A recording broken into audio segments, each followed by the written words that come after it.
pag-uusapan natin sa video na ito ay kung paano mag-remove ng ating background, desktop or wallpaper background sa ating iPhone. So pag bago ka pa lang sa channel na ito, huwag mong kalimutan i-subscribe and i-click ang notification bell para updated ka sa mga na-upload ko na video.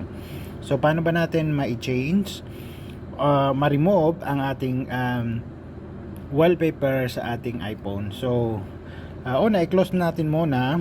Then pag na-close natin, kailangan natin siyang long press dito. Ayan, long press natin dito. Then kailangan natin ilagay yung password or yung ating face recognition. So ilagay ko muna yung password. So yan, pag nalagay niyo yung password, meron na kayong option dito na pwede nyo i-move yung inyong wallpaper. So example natin, i-remove natin ito.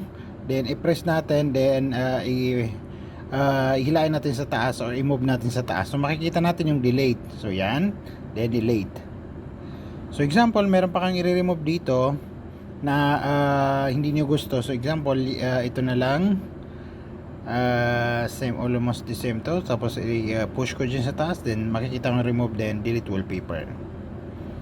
Then yun lang. And pag okay na, i-click nyo lang, i-touch nyo lang yan. So again, pwede kung i-long press nyo, then i-move nyo sa taas, then makikita nyo yung delete. So hanggang dito lang, and I hope may natutunan kayo sa video na ito, and huwag nyo kalimutan i-like and subscribe ang aking YouTube channel.